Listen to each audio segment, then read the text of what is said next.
በቤት ውስጥ 4 ልጆቿን እያሳደገች የባልትና ውጤቶችን ታዘጋጅ ነበር። እጆቿ መልካም እያመረቱ አይኖቿና ጆሮቿ ተስፋ ያስቆርጧት ያዙ። ምርቶቿን ወስደው የሚያረካ ምላሽ የሚሰጧት ሰዎች አለመኖራቸው ምክንያት ሆነው ሰነበቱ። ዛሬ እርሷ መሄድ አይጠበቅባትም። የሙያን ውጤት የተረዱ ሱቋ መጥተው ይሸምታሉ። የስራ ቦታ ነበር ችግሬ። ሰርቼ የማቀርብበት ቦታ አለ። ትልቁ ችግር የስራ ቦታ ነበር። ይሄ ተቀረፈልኝ። ከዚህ በኋላ ደግሞ ከራሴ አልፌ ለሌሎችም የምሆንበት እድል ተስፋ አለኝ። ደግሞ ማደርገዋለሁ ኢንሻአላህ። የከተማ አስተዳደሩና የምስራቅ ጉራጌ ዞን ከክልሉ መንግስት ጋር በመቀናጀት የፈጠሩት ከሰንበት እስከ ሰንበት ገበያ ለእርሷ ብቻ አይደለም የስራ እድልን የፈጠረው አምራች ግለሰቦችና ማህበራትን ጭምር እንጂ። እዚህ ቦታ የምርት እጥረት የለም። ከእሁድ እስከ እሁድ ገበያ ነው። ከዚህ ባለፈም በርካታ ቅድመ ሁኔታዎች ተመቻችቶላቸው ስለ መስራታቸውም ያነሳሉ ነጋዴዎቹ። ያገኘነው ነገር በግብር ምንጨናነቀው ነገር የለም። ንግድ ፍቃድ አንጠየቅም።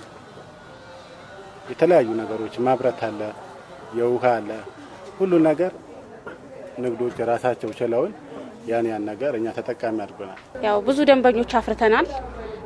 ድሮ ማናቃቸው ብዙ ከገበያው ሰንበት ገበያ ተብሎ ከተሰጠን በኋላ ይሄ ሰንበት ገበያ ብዙዎች ለማወቅና ለመግዛት በሚመጡበት ሰዓት ብዙ ደንበኞች አፍርተንበታል። ከሰንበት እስከ ሰንበት ገበያው አምራች ነጋዴዎችን ነፃ የንግድ ሰንሰለት ተጠቅመው ወደ ገበያ ሲወጡ ማህበረሰቡን ተጠቃሚ ማድረግ አልመው ነው።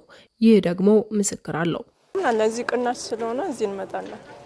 እዚህ ብዙ ጊዜ ካርብ ገበያና እዚህ ሳነጻጽራ እዚህ ቅናሽ እንደሆነ ሳው ከነዚህ የመጣው ያው አጋጣሚ ዛሬ ጤፍ ገዛ በትችል የተገናኘ ነው እና እኔ ብዙ ጊዜ ደንበኛ ነኝ። እንጀራ ነው የምነግደው። እዚህ ያው ጤፍ አንደኛ ቅናሽ ነው። እንደገና ለቅርበቱም ለብዙ ነገር አሁን ለኔ ከስራዬም ጋር በጣም አሪፍ ነው። ቀድሞ በምስራቅ ጉራጌ ዞን ሰንበት ላይ ብቻ ነበር ይህ መሰል ግብይት የሚፈጸመው። የህብረተሰቡን ፍላጎት በማየትም አሁን 11 የሚሆኑ ከሰንበት እስከ ሰንበት ግብይት የሚከናወንባቸው ገበያዎች አሉ ያሉት ደግሞ የዞኑ የገበያ ልማት ጽሕፈት ቤት ኃላፊ ቤተልሔም ታደሰ ናቸው። ለጊዜያዊነትም ለሙከራ በተጀመረው ከሰንበት እስከ ሰንበት ገበያ ውጤቱ ሲለካ በተለያዩ አካባቢዎች መሰል ገበያን የመስራት ጉዞ አስቀጠለ።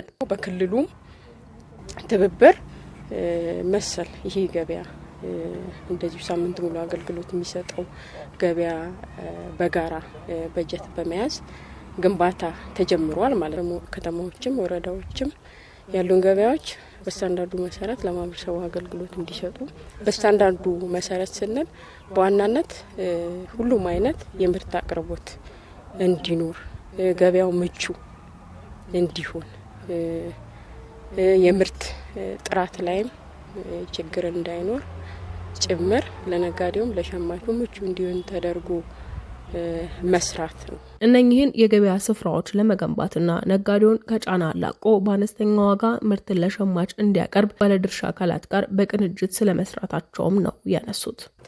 መሬት የማዘጋጀት ከምርት አንጻር የግብርና ሴክተር አለ። ከምርት አቅርቦት አንጻር ያግዘናል። ጥላ ያለው መጸዳጃ ያለው ውሃ ያለው ነጋዴው ቀኑ ሙሉ እዛው ሆኖ ስራው መስራት እንዲችል እስከ ምሽቱ 3 ሰዓት 4 ሰዓት እንዲሸጥ መብራት ተመቻችቶለታል።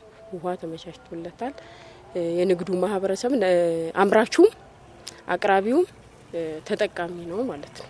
ከግብር ነፃ ሆኖ ለማህበረሰቡ በቅናሽ ምርት የሚያቀርቡበት ሁኔታ ስለሆነ ከግብር ነፃ ሆኖ ስራውን ይሰራሉ ማለት ነው። በዚህ ከሰንበት እስከ ሰንበት ገበያ ሁሉንም አይነት ምርቶች ከጠዋቱ 1 ሰዓት እስከ ምሽቱ 4 ሰዓት ድረስ ግብይት መፈጸም ይችልባቸዋል።